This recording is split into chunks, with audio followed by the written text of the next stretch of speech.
이렇게. 네.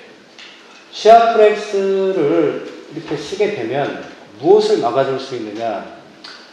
세포 바깥에서 활성산소종, 중금속, 방사능, 발암물질, 산화콜레스테롤, 산화물질을 거의 완벽하게 이렇게 차단을 시키고요.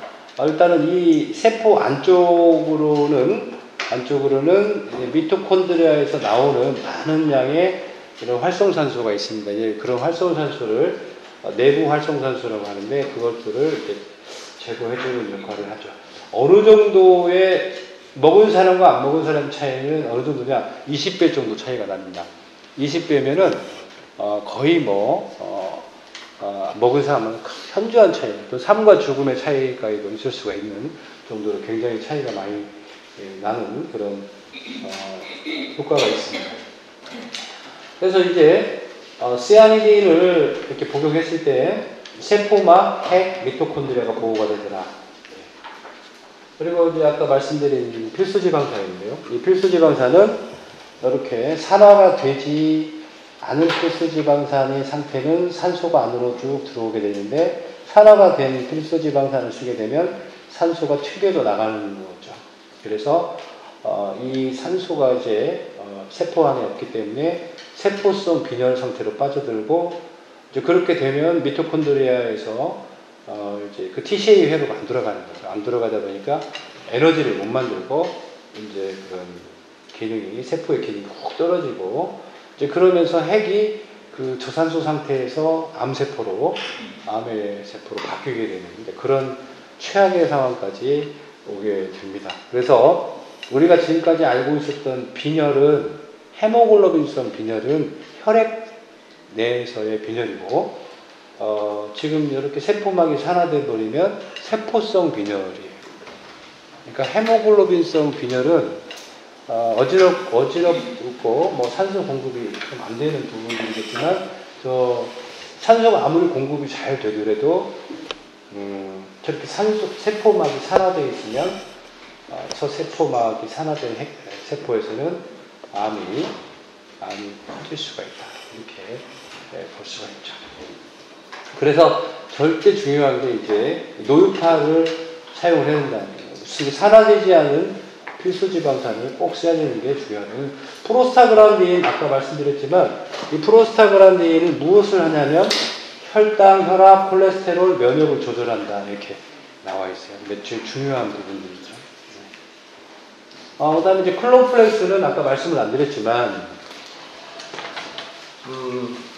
실제 세포의 방어적이거나 세포를 구성하는 물질은 아니지만 이 부분들도 중요하기 때문에 말씀드리면 이렇게 핵이 있고 미토콘드리아가 있는데요. 얘네들 둘이 가지고 있는 게 DNA를 가지고 있는데 이 DNA에는 이제 우리 핵산이라고 이렇게 하죠. 핵산이라고 하는데 이 핵산 자체가 이 DNA가 이렇게 실패로 관계되어 있는 게 이 몸통을 히스톤이라고 합니다. 그래서 이 핵산 자체를 우리가 이렇게 먹어줘야지 우리가 DNA가 유전자가 다시 복구가 되는데 핵산을 먹을 수 있는 방법은 가장 핵산이 많은 게 뭐냐면 클로레라예요. 클로레라, 스피루리나가 제일 많은데 클로레라, 스피루리나를 먹으니까 흡수가 1%도 안 돼요. 1%, 뭐 5%? 이 정도밖에 안 돼요. 그럼 왜 그래 봤더니 클로레라하고 스피루리나가 단세포잖아요. 단세포다 보니까 얘는 식물도 아니고 동물도 아니에요. 단세포예요. 그러다 보니까 얘네들이 이렇게 생겼어요. 우리는 세포는 보통 동그랗게 생겼잖아요. 얘들은 이제 식물성. 그래서 막이 두 개가 있어요. 하나는 세포막이고 하나는 세포벽이에요. 그리고 여기 안에 뭐가 들어있냐면 클로로필이 들어있어요. 여기 안에 핵이 있고 이제 막 이렇게 클로로필이 이렇게 들어있어요. 클로로필. 이게 엽록소가 들어요. 그러니까 이런 클로레라나 실제 스피루리나는 둘 다 공통적으로 색소, 엽록소를 가지고 있어요. 그리고 클로레라하고 스피루라는 거의 비슷하게 생각하시면 되는데, 얘네를 먹잖아요. 먹으면은 이 세포벽이나 막을 우리 인체에 있는 효소로 분해를 못 시켜요. 못 시키니까 그대로 똥으로 나오는 겁니다. 그러면 이거 먹고 효과 보는 사람들은 어떤 사람들이냐? 엽록소 효과예요. 그러니까 사실은 얘네들이 이렇게 세포 이렇게 이어졌지만 이 사이사이에 엽록소가 아주 작은 입자이기 때문에 여기로 빠져나옵니다. 그러니까 그 엽록소의 효과가 뭐냐면 이제 항산화 작용이라든지 또는 엽록소 구조 자체가 헤모글로빈하고 구조가 똑같습니다. 그래서 그 구조의 역할, 혈액을 산소를 공급해주는 역할을 하는 거예요. 그러니까 지금까지 우리가 얘기했던 그러면 핵산의 공급원으로서 클로레라 이런 스피룰이라는 뭐였느냐? 잘못한 거예요. 하나도 없으면 안 됩니다. 그래서 어떻게 해야 되냐? 이걸 다 깨야 돼요. 세포막을 다 깨야 돼요. 다 깨면은 이 내용물들이 다 나올 거 아니에요. 실제 그럴 때 흡수가 되고 염기를 우리가 확보할 수 있다. 그러니까 DNA를 먹을 수가 있다는 거죠. 그래서 지금 저희 클로플렉스는 입자 충돌 방식으로 해서 다 깨버린 거예요. 이거 사실은 전자현미의 경우 다 사진까지 다 깨봐서 제가 이제 보여드릴 텐데 다 깬 겁니다. 그러니까 기존의 그 일반적인 클로레나 스피루라가 아니다. 이렇게 이해를 하시면 될 것 같습니다. 그래서 이게 엽록소의 공급원이 아니고 실질적으로 클로플렉스는 DNA, RNA, 그 다음에 핵단백질을 공급을 해주기 때문에 유전자가 좀 문제가 있는 분들은 이것들을 클로플렉스를 써야 되는데 약을 1년 이상 드신 분들은 꼭 써야 돼요. 만성질환 쪽에 약을 1년 정도 드신 분들은 이걸 쓰게 되면은 피가 많아지고 혈류가 굉장히 좋아집니다. 이게 실제 헤모글로빈 대용으로서도 먹을 수도 있어요. 왜냐하면 이 엽록소 자체가 헤모글로빈하고 구조식이 똑같습니다. 똑같고 엽록소는 가운데가 마그네슘이고 헤모글로빈은 철분이에요. 똑같습니다. 이렇게 있어서 이런 역할을 합니다. 클로플렉스 세 가지 이렇게. 염증은 이렇게 정상세포가 염증세포로 이렇게 바뀌는데 결국에는 세포막이 산화된 상태입니다. 근데 이 세포막이 산화된 상태는 염증 현상하고는 다릅니다. 염증 세포는 염증 반응을 무조건 유발하진 않아요. 그러니까 내 몸에 염증 세포가 있다고 해서 항상 열나고 아프고 붓고 이러진 않는다는 거예요. 염증 세포가 있는데 염증 현상은 없다. 그만큼 면역력이 떨어져 있는 상태죠. 면역이 떨어져 있는 상태예요. 그러니까 그걸 예를 들어서 우리가 지금 OCNT를 딱 걸었는데 염증 세포가 있는 사람들이 갑자기 염증 반응이 나타났어요. OCNT에서 면역 사이토카인이 활발하게 움직이다 보니까 나타나는 거예요. 근데 이제 두렵죠. 왜냐면 이게 악화되는 거야.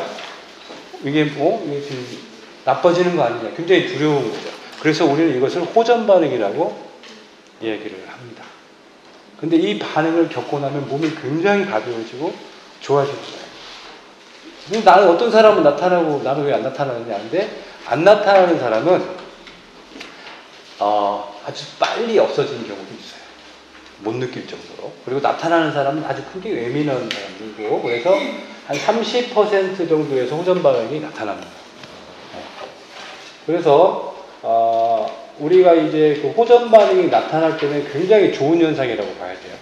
호전 반응이 안 나타날 정도면 면역계가 안 움직이고 있다는 그런 뜻일 수도 있기 때문에 그래서 이게 우리가 주로 이 임상에서 이야기하는 염증과 염증 세포는 다른 겁니다.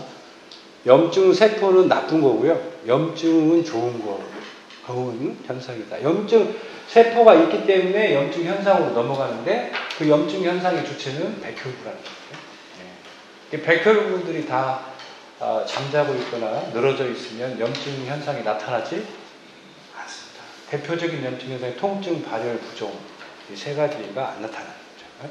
네. 그래서 우리가 감기 잘 걸리는 사람들 있잖아요. 감기 증상이 잘 걸린 사람들은 암에 안 걸린다. 네. 좀 아이러니컬하죠. 감기가 자주 오는 사람들은 암이 잘 안 걸려요. 왜냐하면 감기가 올 때마다 면역력이 계속 부스팅이 되는 거예요. 아까 저 클로레라 있잖아요. 클로레라 이거 나노 분쇄기로 안 갈잖아요. 나노 파쇄를 안 시키면은 이걸 먹으면 면역이 막 올라가요. 나노 파쇄를 시키면 면역이 안 올라가요. 그러니까 저걸 면역을 올리고자 할 때는 파쇄를 시키면 안 돼요. 그게 무슨 얘기냐면 클로레라를 우리 몸에서 받아들일 때 이물질로 받아들이는 거예요. 흡수가 안 되니까. 그러면 장벽에 딱 들어오는 순간 장의 그 파이어팜, 즉 장 점막에 있는 그 이물질 탐지기가 있어요. 그 이물질 탐지기가 저 이물질 들어왔다 해서 림프구들을 부릅니다. 불러요. 부르는데 얘들이 와서 보니까 별로 나한테 해를 끼치지 않을 것 같은 거. 그럼 왔다 그냥 가요. 이게 이제 이런 클로레라 스피루라의 역할인데 그러다 보니까 클로레라 스피루라를 알레르기 비염 환자들이 먹으면 일시적으로 좋아집니다. 왜 그러냐면 그 비점막에 있는 백혈구들이 다 이제 장으로 이동을 해요. 왜냐하면 장에 이물질이 들어오니까 이동을 했다가 보고 이거 별 문제가 없네 하고 다시 돌아가면 다시 또 반응이 나타나는 거예요. 그러니까 사실 클로레라 스피루라를 대증요법제로 활용할 수도 있습니다. 그렇게 이해를 하셔도 돼요. 하지만 이거 유전자를 바꾸려고 할 때는 나노화된 것을 써야 된다는 거죠. 그래서 자가 면역 질환에는 나노화되는 걸 쓰는 게 좋겠습니까? 아니면 그냥 나노가 안 된 원상태의 클로레라 쓰는 게 좋겠어요? 그렇죠. 자가 면역 질환에 나노화된 걸 안 쓰고 원상태를 쓰게 되면 자가 면역 질환이 더 악화될 수 있어요. 왜냐하면 백혈구 숫자가 많아지니까. 그런 부분들을 좀 잘 조절을 해야 될 필요가 있습니다. 이 만성 염증 질환은 이제 미토콘드리아까지 이렇게 산화가 된 상태에서 유전자 교정이 좀 필요한 단계고요. 자가 면역 질환은 이제 백혈구가 PR을 구분할 수 없을 정도로 이렇게 산화된 상태가 있고, 얘들은 이런 백혈구들은 이런 림프구들은 아군과 적군을 구분을 못하기 때문에 막 지금 공격을 막 하죠. 그래서 아주 골치 아픈데 이 자가 면역 질환의 두 번째 콜라겐이 이렇게 풀리는 경우가 있어요. 콜라겐이 이렇게 트리플 헬릭스 구조를 갖고 있는데 이게 이제 본딩이 풀리게 되면은 이 콜라겐 자체가 조직이 망가지는 염증을 많이 일으키는데요. 이게 이제 콜라겐 디지즈라고 하죠. 그래서 자가 면역 질환을 콜라겐병이라고도 이렇게 불리고 있습니다. 그래서 자가 면역 질환이 한 50가지가 되는데 일어나는 부위를 보면 다 콜라겐이 있는 부위에서만 일어나죠. 암은 이렇게 100가지 변이가 된 상태고요. 그래서 시아플렉스 A를 현재 아직 병은 없지만 병이 안 걸리고 싶다. 그리고 예방적 차원에서 백신의 차원에서 먹을 수 있는 아주 좋은 영양제다라는 거죠. 그래서 결국에 질병의 발병 원인이 스트레스와 독소에서 오는 교감신경 우세 또는 활성산소 또는 혈류 저하 이런 것들이기 때문에 이것들을 다 커버할 수 있는 시아플렉스 A를 통해서 원천적으로 가는 걸 막을 수 있다는 겁니다.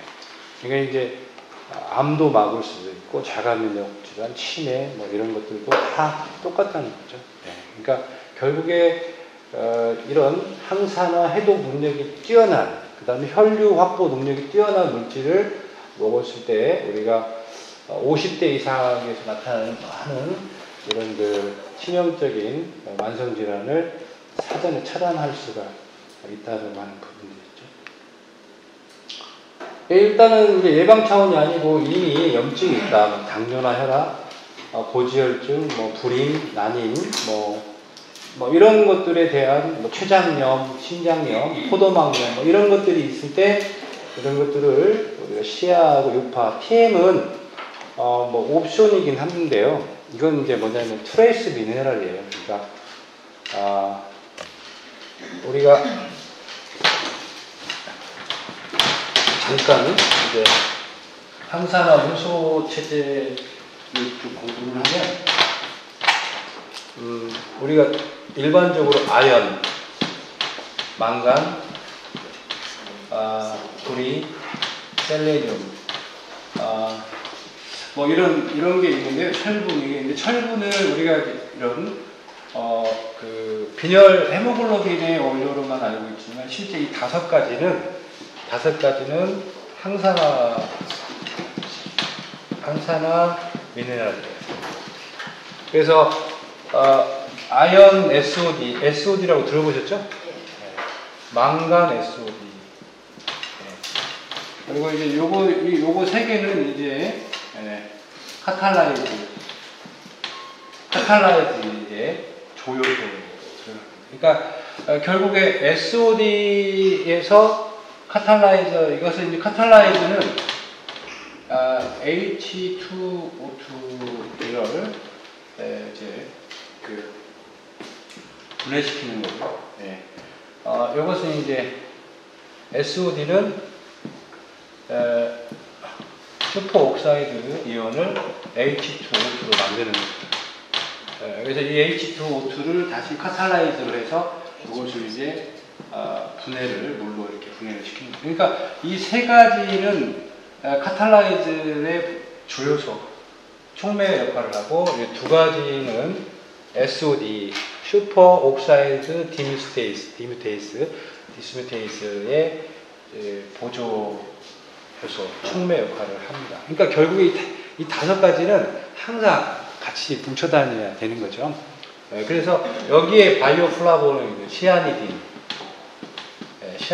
같이, 아까 말씀드린 커큐민, 시아니딘, 커큐민 이 다섯 가지, 여기에 최고의 말하자면 항산화 시스템이라고 볼 수가 있죠. 이걸 TM이라고 하는데, TM 트레이스 미네랄이라고 하는데, 여기에 이제 두 가지가 더 들어가는 거죠. 크롬하고 몰리브덴. 크롬하고 몰리브덴이 들어가서 이제 TM7, 트레이스 미네랄 7이 되는 거예요. 사실 근데 이 아연은 이게 또 중요한 역할을 하죠. 아연 각자로 보면 면역계로 작용하고 인슐린 만들 때도 작용하고 또 크롬도 인슐린 작용을 하죠. 그래서 7가지는 호르몬, 효소에 관련된 내분비 쪽에는 무조건 필요하기 때문에 아예 그냥 루틴하게 써주셔도 될 것 같아요. 이렇게 볼 수가 있습니다. 그래서 그러니까 이제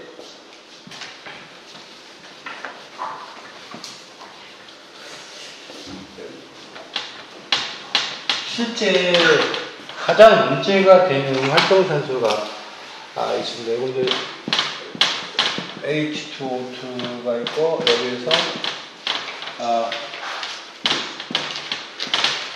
하이드록시 라디칼로 이렇게 넘어가는데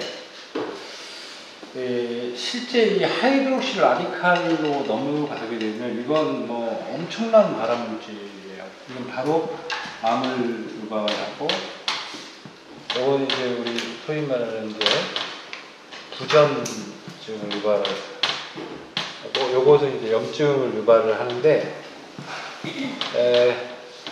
이제 아까 봤을 때 이게 SOD 효소가 있고 여기 망간하고 아연 여기에 이제 카탈라이즈 하고 그 GPX 글루타치온 포옥시데이스가 이제 이걸 해서 여기서 이제 이걸로 가기 전에 이제 여기서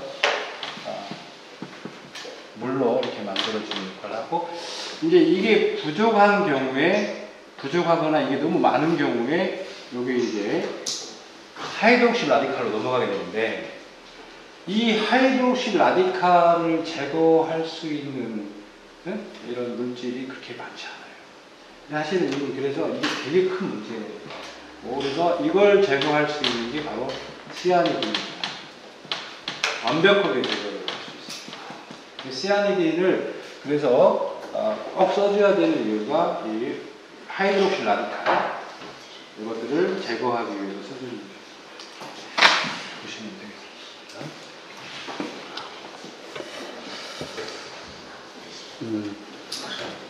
네. 네, 이제 이 만성염증의 경우에는 이렇게 유파클로티엔, 클로가 더 들어가는 거고요. 자가면역 질환은 콜라플렉스가 추가가 되는 거죠. 그 다음에 암 같은 경우에는 이제 커큐라는 커큐민 제제와 베타글루칸, 그 다음에 V 천연 비타민이 같이 들어가고, 여기에는 시아플렉스 A가 아니고 후코이단 결합체인 F를 같이 써주게 됩니다. 보통 이렇게 혈관이 그 독소나 스트레스에 노출이 되면 혈관이 이렇게 좁아지는데요. 네. 그러니까 우리 빛만 봐도 혈관이 좁아지죠. 그러니까 우리가 햇빛을 보면 혈관이 당연히 좁아지죠.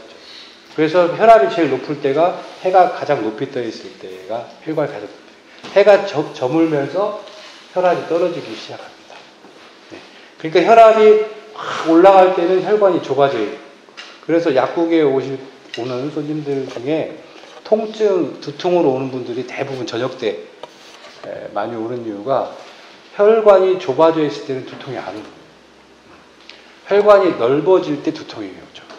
그렇기 때문에 편두통 환자들을 보면 혈관이 좁을 때는 통증이 안 오다가 혈관이 확 확장될 때 두통이 심하게 오죠. 그래서 편두통 환자들은 대중요법제로 뭘 써주냐면 혈관 수축제를 써주죠. 그 대표적인 약이 이미그란이라는 약을 이렇게 써주는데, 이미그란이라는 약을 좀 용량을 오버도시즈 하면 협심증이 심하게 오고 위험하기 때문에 절대 용량을 조심해야 되는 부분들이죠.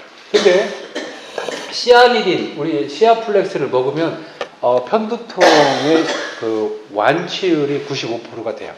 실제. 왜 시아니딘 혈관 확장제랬죠. 혈관이 확장되면 두통이 더 와야 되잖아요. 그죠? 안 맞죠.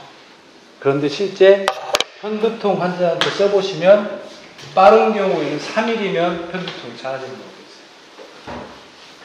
어떻게 해서 없어요?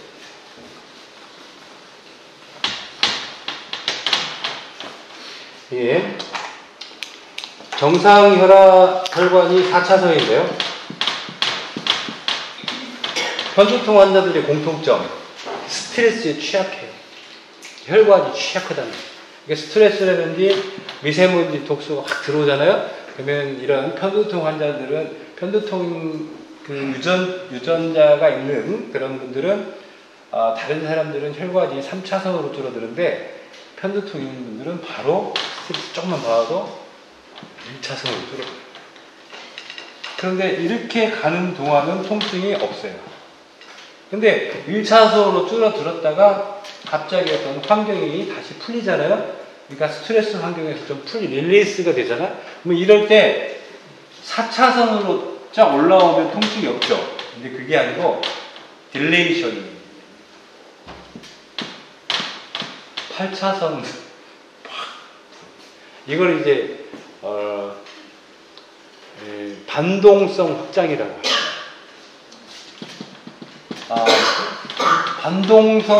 반동성이라는 얘기는 용수철 원리인데요. 용수철을 발로 밟았다가 뛰면 위로 팍 튀기죠. 그 튀기면서 혈관이 확 이렇게 딜레이션이 일어나는 거예요.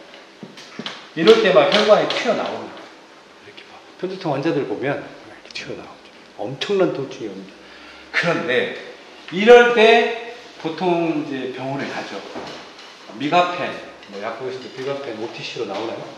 근데 미가펜 같은 걸 쓰면 이제 이렇게 혈관을 다시 이미그란을 쓰면 여기에서 다시 1차선으로 줄여들어버려요. 그게 통증이 멈추죠. 네, 멈춥니다. 근데 이런 상태로 가는 게 대중요법이고 우리는 2단계에서 통증이 오지 않을 때 시아니딘을 쓰게 되면 스트레스를 받아도 1차선까지 안 줄어요. 안 줄고 3차선 정도로만 줄여요. 그러니까 반동성 확장이 안 나타나요. 그러니까 혈관이 확장이 되더라도 정상적 확장이 나타나는 4차선으로 통증이 많이 됩니다. 그래서 이렇게 시아니딘을 보름에서 한 달 정도 우리 시아플렉스 A를 먹고 나면 유전체가 바뀌죠. 좋게 이렇게 바뀌죠. 아주 특효한 쪽으로 이렇게 쓸 수가 있습니다. 어쨌든 혈관이 이렇게 좁아진 상태에서는 염증세포들이 많더라. 그리고 혈관이 더 좁아지면 만성염증들이 더 좁아지면 암세포들이 이렇게 많습니다. 그래서 암 환자들은 이렇게 혈당, 림프구, 산소, 활성산소 이런 것들이 이런 특징을 보이고 있습니다. 그 다음에 이제 우리 그 임상 쪽에서 많은 그 임상들이 그 만성질환에 관련된 그 병들이 다 동맥경화 관련이 되어 있는데 이 동맥경화에 대해서 OCND 차원에서 좀 공부를 해보면요. 이렇게 정상적인 그 혈관 내피세포가 스트레스와 제노바이오틱 독소에 의해서 이렇게 손상이 일어나면 이 손상이 일어날 때 이 폼셀이 만들어지더라라고 하는 이런 부분들이고요. 그 다음에 이제 문제는 우리가 잘못 알고 있는 부분들이 LDL 콜레스테롤이 동맥경화이라고 알고 있었지만 실제 보니까 OXLDL이 원인이더라. 그래서 이 OXLDL이 폼셀을 만들더라는 거죠. 폼셀이라는 것은 바로 여기 보시면 정상적인 콜레스테롤은 혈관 내피 세포를 들락날락 거립니다. 그리고 아주 우리 몸에서 만들어낸 물질이기 때문에 이 물질로 인식을 안 씁니다. 그래서 옆에 이 하얀 솜털 같은 게 이제 단구라는 백혈구인데 대식세포죠. 이 대식세포가 정상적인 콜레스테롤을 보면 친구 같은 식구이기 때문에 절대 애들에 대해 적대적으로 대하지 않아요. 근데 이제 요게 활성산소에 의해서 이렇게 콜레스테롤이 산화가 돼버리게 되면 이런 대식세포가 애들을 이물질로 인식을 하기 때문에 애들을 잡아먹어요. 막 먹습니다. 먹게 되면은 애들이 이제 한 개 먹고 두 개 먹고 먹다 보니까 이제 배가 불러오는 거죠. 노란색 콜레스테롤이다. 그래서 실제 이런 임상 연구자들이 이걸 보고 산화된 콜레스테롤이라고 했으면 되는데 그냥 콜레스테롤이다 이렇게 된 거예요. 결국에는 콜레스테롤은 아무 문제를 일으키지 않는데 산화된 콜레스테롤이 콜레스테롤을 많이 먹은 이런 대식세포. 여기 지금 노란 게 다 대식세포인데요. 이 대식세포들이 콜레스테롤을 많이 먹어서 이게 배가 불러올라서 결국에 혈관을 반절 막았죠. 혈관을 반절 막았는데 여기 플라크를 형성을 해서 이렇게 혈전을 끌어모으는 거죠. 이제 이게 이제 완전히 혈관이 막힌 상태다. 사실 동맥경화가 혈전을 불러 모으는 형태가 되는 겁니다. 동맥경화가 플라크를 만들고 언스테이블 플라크를 만들고 혈전을 모으는 거예요. 그러니까 결국에 어떻게 보면요, 이렇게 돌연사 하시는 분들 보면 동맥경화에서 혈전을 끌어모으는 경우가 있어요. 그럴 때 뭐가 끌어모으면 활성산소가 끌어모읍니다. 결국에 스트레스를 많이, 이게 동맥경화 있는 분들이 스트레스를 많이 받으면 갑자기 휙 쓰러져 버려요. 어쨌든 아는 지인도 나이가 별로 많지 않은 40대인데 갑자기 이렇게 급사를 했어요. 근데 그게 아마도 이제 이런 급성 심근경색이라고 하는데 이게 이 정도 50% 막혔을 때 플라크를 형성하는 게 굉장히 뛰어납니다. 그래서 이게 이런 혈전을 만들지만 이 혈전이 보시면 혈전이 빨간 색깔이잖아요. 본래 우리가 생각하는 혈전은 콜레스테롤 혈전이라고 생각을 하지만 그렇지 않다는 거죠. 콜레스테롤 혈전은 혈관 안에 들어가 있어요.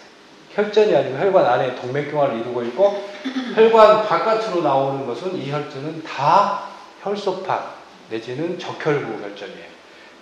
요즘에는 적혈구 혈전도 무섭습니다.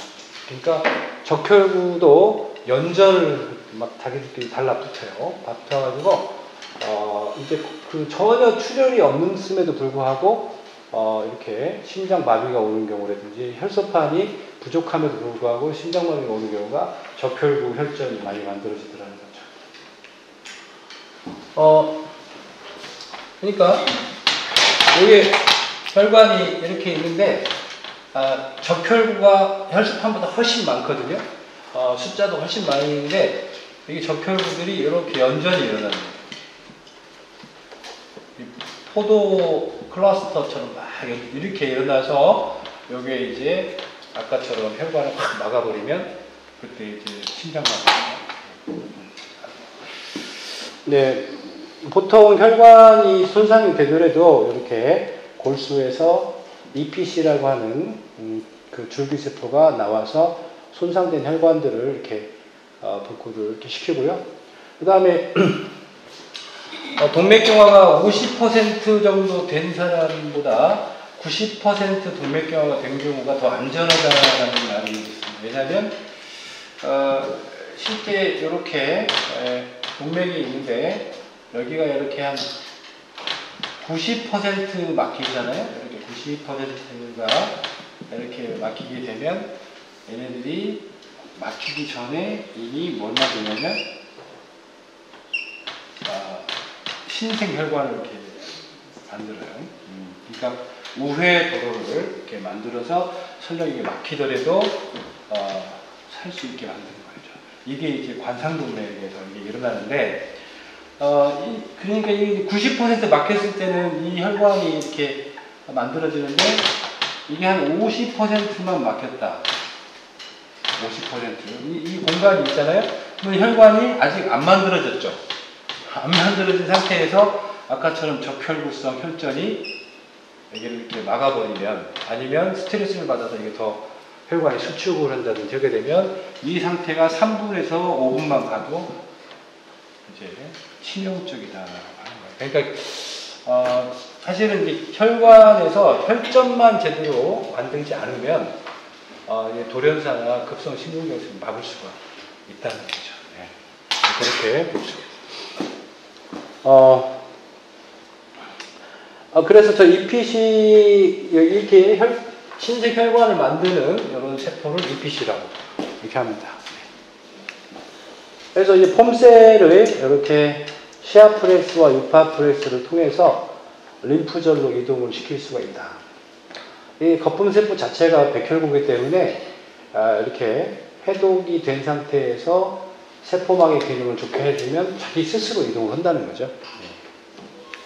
그리고 이제 동맥경화를 예방하는 것은 시아프레스로 혈관 손상을 거의 완벽하게 예방할 수가 있다. 그리고 실제 시아프레스로 저희가 임상실험을 해봤을 때 OX, LDL이 거의 생기지 않습니다. 그러니까 정상적이기 때문에 동맥경화가 유발될 가능성이 거의 없습니다. 네. 그리고 이제 동맥경화가 정상 혈관으로 도달하는 데는 약 한 4개월 정도 걸립니다. 그러니까 우리 약사님들이 심근경색이 있는 분들은 대부분 동맥경화가 있잖아요. 아니면 33살 때부터 이미 동맥이 경화가 되기 때문에 거의 동맥이 다 경화가 있다고 보시면 되는데 세포의 기능이 다 떨어지는 거죠. 그래서 이게 4개월 정도 시아 유파를 쓰면 대부분의 기능이 좋아지는 이유가 바로 이 동맥 경화가 좀 개선이 돼서 그런 게 아닌가 이렇게 생각이 되거든요. 이것은 이제 시아플렉스를 쓰게 되면 혈관 줄기세포가 300% 이렇게 증가하고 텔로미어 길이가 증가하는데 이게 이제 MR이라고 해서 심근경색 환자들에게 실제 썼습니다. 썼더니 실제 이렇게 증가하는 걸 보였어요. 근데 건강한 사람들 있죠. 건강한 청년들한테는 변화가 없어요. 그런데 아픈 사람들한테는 이렇게 변화가 많아요. 아픈 사람들은 거의 정상 수치까지 이걸 혈관 줄기세포를 확보시켜줍니다. 그 다음에 이건 이제 우리가 국제동맥경화 학회에 발표한 건데요.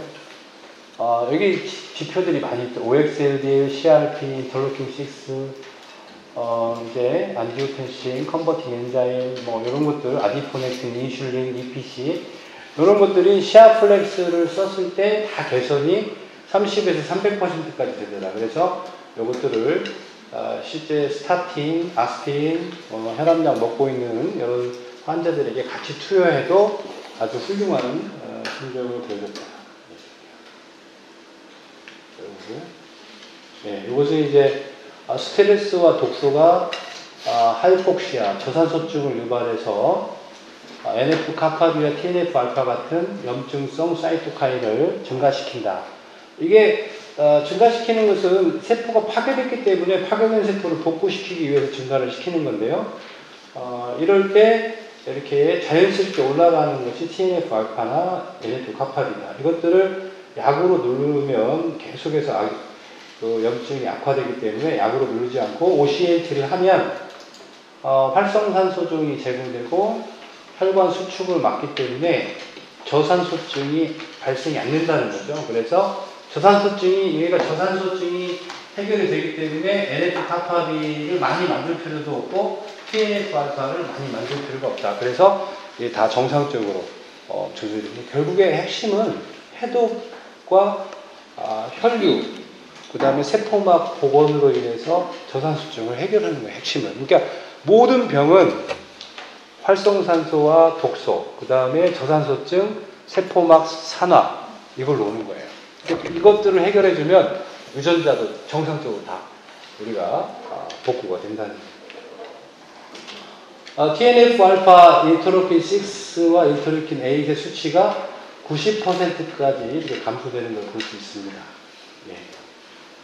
그 다음에 콕스2 같은 경우는 굉장히 놀라운데요. 스테로이드와 엔사이드를 능가하는 항염 수치가 있어요. 그래서 최강의 항염작용을 가졌지만 부작용은 전혀 없는 천연 소염제로 우리가 활용할 수가 있겠습니다. 면역 항암 효과. 이게 대장암이나 뭐 피부암 같은 경우는 90% 넘게 죽습니다. 그리고 피부암 주변에 있으면 실제 시아플렉스를 쓰게 되면 아주 정말 드라마틱하게 잘 들을 수 있다. 이게 발라줘도 될 것 같아요. 발라주는 거죠. 직접 점막에 발라주는 이런 효과가 더 좋은 거고요. 그 다음에 항암제를 썼을 때 보통 그 항암제 효과를 억제하거나 이게 경감시키기 때문에 이런 영양요법을 하지 못하게 의사들이 많아지기 때문에 우리가 항암제와 병용했을 때 효과를 해보니까 약 30%가 더 올라갔어요. 그래서 같이 써도 무방하다. 그 다음에 항암제를 병용하면 우리 몸의 항산화 효소가 줄어드는데 그 항산화 효소가 썼을 때보다 안 썼을 때보다 60% 증가하게 됩니다. 그래서 항산화 효소가 떨어지게 되면 우리 몸의 노화라든지 염증이 촉진되기 때문에 항암제의 부작용이 많아지는데 이 부작용을 막아줄 수 있다는 얘기고요. CD4, CDA, 사이토카인 등을 활성화시키고 그 다음에 이제 문제가 되는 미세먼지, 중금속 방사능이 거의 20배가량 우리가 그 해독을 시킨다는 거죠. 그러니까 먹은 사람과 안 먹은 사람 간에 20배면 어마어마한 차이입니다. 그러니까 결국에 해독률로 따지면은 한 99% 해독이 되는 거예요. 시아플렉스 A를 먹으면 우리 몸에 들어오는 미세먼지, 특히 초미세먼지 같은 경우에 99% 해독이 되기 때문에 그 마지막 단계에서 다 막아낼 수 있다는 그런 아주 좋은 내용의 부분이죠. 그 다음에 이제 활성산소가 20배 억제가 되고 PPKO 300%가 이제 억제가 되고요. 그 다음에 수명 유전자가 텔로머레이즈가 300% 증가되기 때문에 저희가 지금 한국기초과학연구지원연구원하고 같이 손잡고 항노화 물질을 개발하고 있는데 이 대로라면 이론적으로는 240달까지 살 수 있다는 얘기예요. 그래서 왜 그러냐면 수명 유전자가 텔로머레이즈라는 그런 유전자인데 이거 효소가 300% 증가했기 때문에 실제 사람의 지금 현 수명이 80세라고 봤을 때 240세까지도 도전을 할 수 있다. 이렇게 지금 이야기를 하고 있습니다. 뭐 아주 불가능한 얘기만은 아닌 게 이걸 가장 많이 드신 분들이 지금 시아프레스 성분을 많이 드신 분들이 제 주변에 한 6년에서 8년 정도 계속 드신 분이 있는데 연세가 지금 42년생인데 푸시업을 한 700번 정도 이렇게 하시고 700번을 하십니다. 700번을 하시고 여성분인데 뒤에서 보면 40대처럼 걸으세요. 근데 몸이 그렇게 많이 좋아졌어요. 그러니까 처음에는 그렇게 안 되는데 제가 보니까 계속 시간을 거꾸로 이렇게 가는 거예요. 이게 그 또래의 그 친구분들을 보면 확연한 차이가 나고 있어요. 그때 한 3, 4개월 정도는 몰랐는데 그 이상 지나면서 굉장히 차이가 나요. 그러니까 그 원인이 뭐냐라고 봤을 때 이런 텔로머레이스와 PPKO가 아니겠느냐 지금 보고 있습니다. 그러니까 실제 이런 세포나 동물 실험만 가지고 보면 이론적으로 200살 이상 가능한 거예요. 이제 다른 복잡한 요소가 있잖아요. 사람은 고민이 많고 동물들은 고민이 없다 보니까 아주 정확하게 나오는데 이 사람은 고민이 많고 스트레스를 많이 받으니까 그런 마이너스적인 요소들이 좀 문제가 되긴 하겠습니다. 그 다음에 항동맥경화 효과, 간기능 개선 효과. 지금 약 중에 그 비알코올성 지방간 나쉬라고 하는데 이거 약이 지금 없습니다. 그래서 지금 신약 개발들을 많이 주변에 하고 있는데 저희도 지금 아주 유명한 간학회 이걸 발표를 했는데 지방간 축적 억제를 300% 증가시켰는데요. 저희가 어떤 그 물질하고 실험을 했냐면 레가론이라고 했어요. 실리마린. 지금 유일하게 주는 게 실리마린 정도인데 해보니까 한 8배 정도 뛰어난 것으로 되어 있습니다. 근데 이 지방간이라고 하는 건 우리 약사님들도 굉장히 좋은 이게 타겟이 살찐 사람들은 대부분 다 지방간이 있습니다.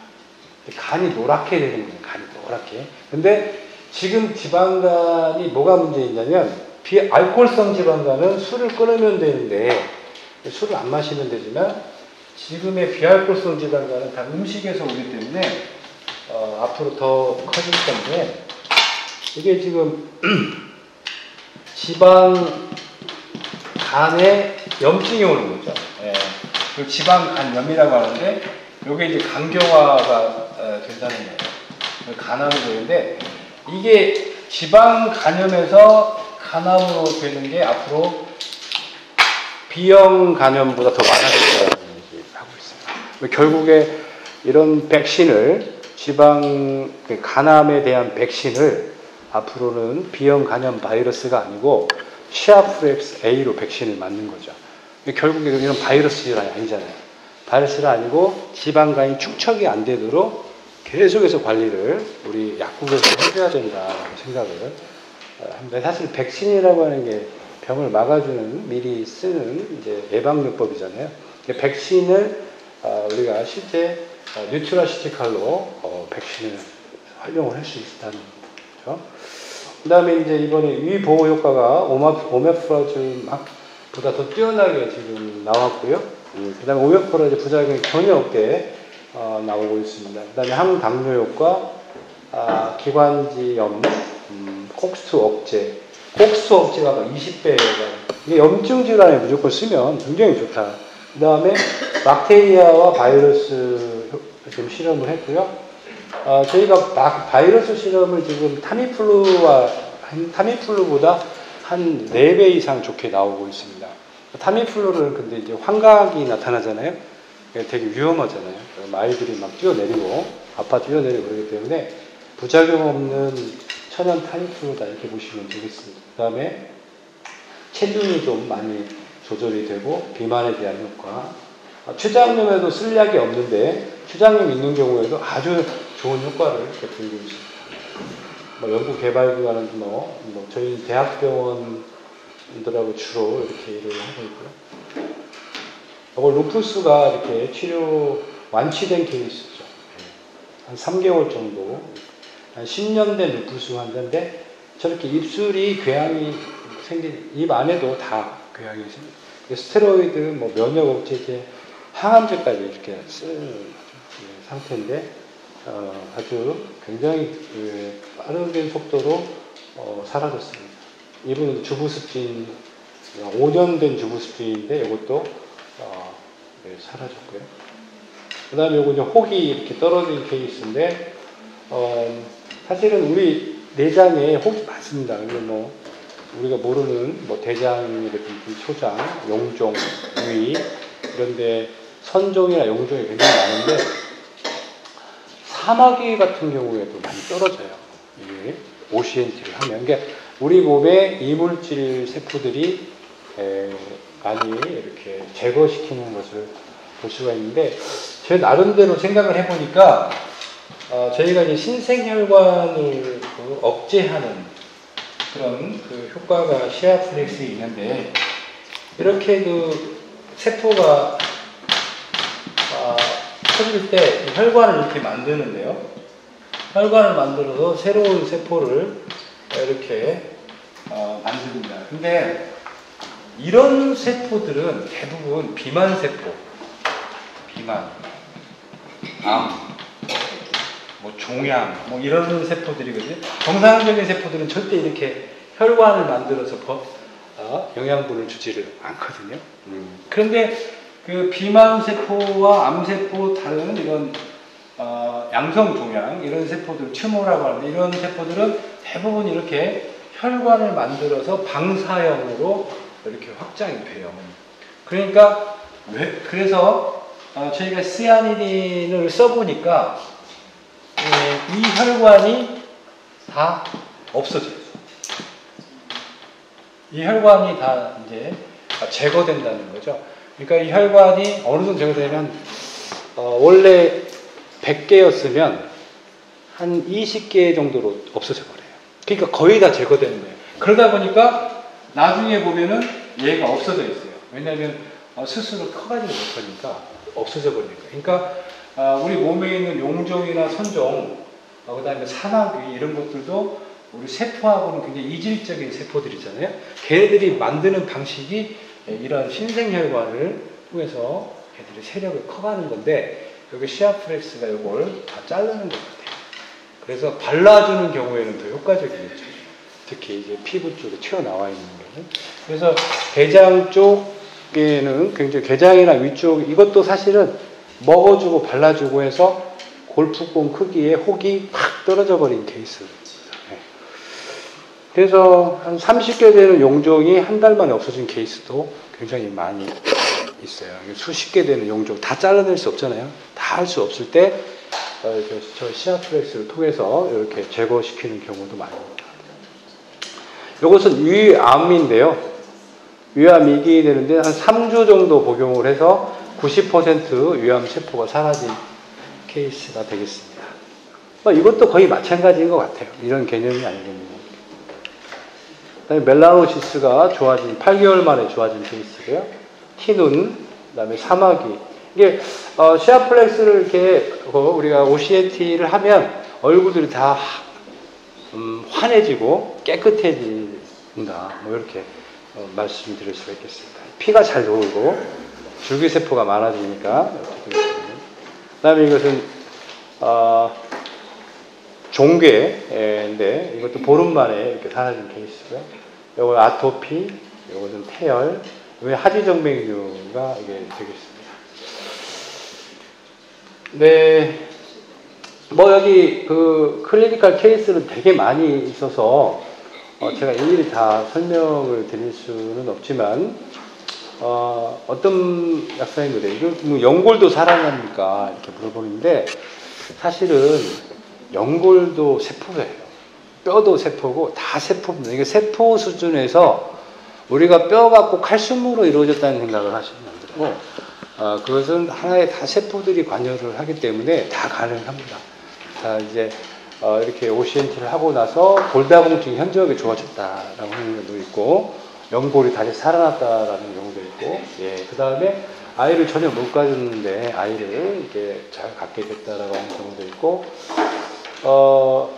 무좀균도 굉장히 재발이 많이 됐었는데 무좀도 이렇게 재발이 안 되고 이렇게 되는 경우도 많고, 편두통 환자들은 지금까지 제가 쭉 먹여봤을 때는 백발백중이 아니냐. 편두통의 원인이 여러 종양만 아니면, 종양이라든지 이런 거 뇌 수종이라든지 이런 것만 아니고 혈관 쪽의 문제라면 거의 백발백중이라고 저는 이렇게 보여지고요.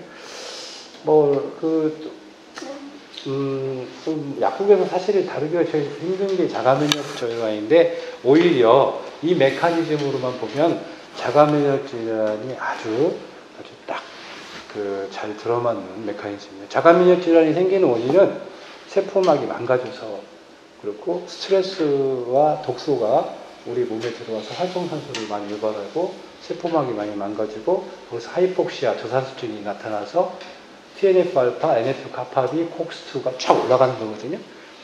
그렇기 때문에 이게 해독이 되고 혈류가 좋아지고 세포막이 다시 제공이 되면 다 수치가 정상이 될 수밖에 없다는 거예요.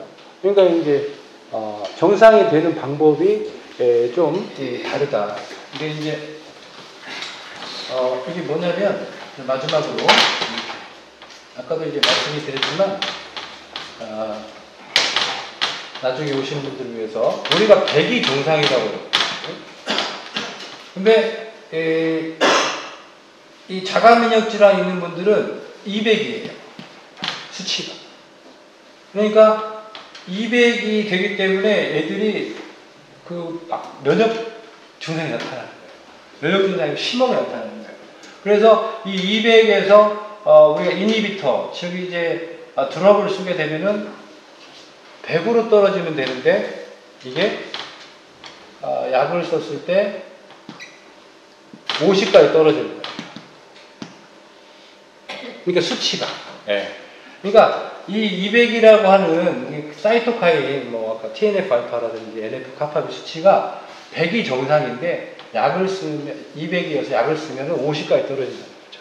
50까지 떨어지니까 증상은 안 나타나는데 부작용들이 어마어마합니다. 근데 이제 이것도 약으로 눌러놨을 거 아니에요. 눌러놨기 때문에 리바운드가 나타나는 거예요. 간혹 리바운드가 이제 세게 나타나는 거죠. 막 300까지 올라가는 경우도 있고, 또 이제 약을 좀 더 올려야 되고, 이런 문제점들이 있죠. 그래서 실제 100으로 맞춰주는 이게 건강한 거예요. 이 100으로 맞춰주려면 약으로 맞춰주는 게 아니라, 이게 다시 안 올라가도록 만드는 거죠. 그래서 여기에 필요한 게 해독, 그 다음에 세포막, 그 다음에 저산소증, 사실 저산소증 개선, 해독과 세포막 복구, 이 1, 2, 3가 되면은 200이었던 게 저절로 100으로 됩니다. 그러니까 이때까지 걸리는 시간이 보통 4개월에서 아주 만성화된 경우에는 8개월까지 이렇게 할 수 있기 때문에, 중간에 이제 약사님들이 악화되는 게 아니냐 해서 굉장히 그때 고민이 많으실 거예요. 저도 그랬으니까. 근데 지금까지 한 번도 그렇게 생각에서 어긋난 적은 없어요. 우리 몸을 유한 쪽으로 반응이 일어나고, 그 반응이 심하게 일어나는 것은 약으로 눌러놨기 때문이에요. 그러니까 약으로 눌러놨기 때문에 그 엄청난 면역 반응들이 일어나는 것 뿐이지, 약으로 안 눌러놨으면 쉽게 우리가 이겨낼 수 있는 것들이에요. 그러니까 심하게 증상이 나타난다 할 경우에는 약을 한 번에 끊지 마시고, 약을 한 4개월 정도에 걸쳐서 서서히, 그러니까 매일 먹던 약을 이틀에 한 번씩 먹고, 또 3일에 한 번씩, 이렇게 해서 점차적으로 끊어가면 리바운드도 이제 여기 예방할 수 있지 않겠느냐, 이렇게 생각이 듭니다. 이게 망막 시신경증 재생이 어떻게 돼요? 됩니다. 네. 제가 그때도 말씀드렸지만은, 여의도 순복음교회 조용기 목사님 여동생분, 조용순 씨라고 있어요. 근데 그분이 이제 망막증으로 시력이 완전히, 이게 어느 정도냐면 엘리베이터 숫자를 읽을 수 없어요. 그러니까 가이드가 없으면 이제 거동이 안 되는 분인데 3개월 먹고 다 시력을 회복을 했어요. 그러니까 병원에서는 방법이 없다는 거죠. 이미 세포자가 회생하기는 힘들다는데 아까 말씀드린 대로 세포가 회생되는 것은 줄기세포에 의해서 회생이 되는 거예요. 근데 EPC라고 하는 줄기세포가 혈관만 만드는 게 아니고 망막도 만들 수 있어요. 뇌도 만들 수 있고, 다만 그게 얼마만큼 빨리 만들어지느냐, 얼마만큼 간절하게 호밍을 해야 되거든요. 호밍이 뭐냐면 세포 간의 어떤 소통 능력인데, 그 세포 간의 소통 능력이 이게 다 이 커뮤니티가 잘 돼 있어야 돼요. 근데 이제 그게 거기서 제일 중요한 게 뭐냐면 저산소증이 해결돼야 되고, 그 다음에 세포막이 산화가 안 돼야지 호밍이 잘 일어나고, 그 다음에 이제 독소가 없어야 돼요. 그래서 깨끗한 혈액 속에서 호밍이 잘 일어나요. 그러니까 그것만 만들어주면 이제 알아서 그 다음부터는 알아서 우리 몸에서 우리 몸이 지금 아메바에서 출발해서 우리 지금 인간이 될 때까지 50억 년의 진화된 기간이 있고, 그 진화된 기간에서 세포 하나에서 100조 개의 세포가 될 때까지 굉장히 많은 시행착오를 겪었을 겁니다. 아마 특히 면역 파트에서 아마 그 50억 년이라는 시간 동안 우리 인체는 그 비밀을 풀 수 있는 어마어마한 시스템이라든지 이런 걸 가지고 있어요. 근데 그걸 함부로 우리가 어떤 수용체 억제약을, 수용체 기량제라든지 이런 것들을 개발해서 함부로 쓰는 순간 우리 몸은 자정 능력을 잃어버리게 된다는 거예요. 네. 그러니까 결국에 가장 기본적인 우리 시스템을 건드리지 않고 가장 기본적으로 우리가 이런 만성염증을 할 수 있는 방법이 바로 이제 OCNT 아니겠느냐 이렇게 보고 있고, 한 60만 건의 그 임상 사례들이 아니었으면 저렇게 호전 반응에 대해서도 이야기를 할 수가 없습니다. 왜냐하면 이제 결국에 두렵거든요. 이 계속 악화되는 게 아닌가 두려운 부분도 있고, 그래서 최전선에서 약사님들이 어쨌든 그나마 대증요법제를 갖고 계시잖아요. 항히스타민 제제라든지 엔사이드 제제를 갖고 있기 때문에 이제 천천히 끊을 수 있게 한 4개월에 걸쳐서 천천히 끊을 수 있게 하는데, 혈압이나 이런 콜레스테롤 약, 특히 콜레스테롤 약은 바로 끊어도 되고요. 혈압 같은 경우도 사실은 한 1, 2개월 안에 바로 끊는데, 당뇨가 좀 골치 아픕니다. 당뇨는 사실은 이 혈압 기전하고 좀 다르게 좀 복잡해요. 췌장이 망가진 경우들이 많이 있기 때문에, 특히 설포닐 우레아 계통의 약을 오랫동안 쓴 사람들은 췌장의 그 인슐린 생성 능력이 거의 없어요. 그러니까 한마디로 억지로 계속 짜냈기 때문에, 그래서 그런 경우에는 그 우울증하고 특히 이쪽 당뇨병, 그리고 10년 이상 된 당뇨병 같은 경우에는 약을 함부로 끊으면 안 된다. 그래서 약을 천천히 끊어서 이제 적응이 될 수 있도록 해야 돼요. 그리고 완치도 다 가능합니다. 근데 시간이 이렇게 췌장이 많이 파괴된 경우에는 제가 말씀드리지만 1년이 넘게 2년 가까이 걸릴 수도 있어요. 췌장이 다시 복구될 때까지. 근데 그런 부분들은 인내심을 가지고 환자를 잘 끌고 가셔야 될 거로 생각을 합니다.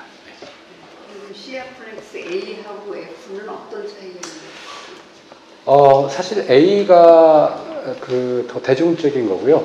F는 암에만 쓰는 겁니다.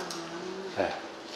근데 제가 시아플렉스 F를 먹기 시작한 지 한 달 됐는데요. 네. 먹자마자 너무 가려워가지고 네. 계속 가려웠는데 조금 완화되긴 했어요. 그게 호전 반응인가요? 우리가 등산을 운동을 안 타고 갑자기 등산을 가잖아요. 그러면 막 몸이 가려워요. 등산을 갑자기 가고. 그래서 왜 그러냐면 이 등산을 가게 되면은 혈류가 열리잖아요. 열리기 때문에 거기에서 땀도 나고 혈류도 열리면서 이제 거기에 면역 반응이 히스타민이라는 면역 반응이 나타나는 거예요. 비만 세포에서 나타나는데 그 히스타민이 굉장히 좋은 거죠. 물론 심할 때는 안티히스타민을 쓰면 되지만 그렇지만 이게 적응이 되는 거예요. 적응이 되면서 점점점 가라앉기 때문에 전혀 문제가 없습니다. 선생님 A하고 F의 차이가 뭐예요? 그러니까 A하고 A하고 F의 차이가 A는 이제 알긴산을 붙인 거고요. 그 시아니딘에 그러니까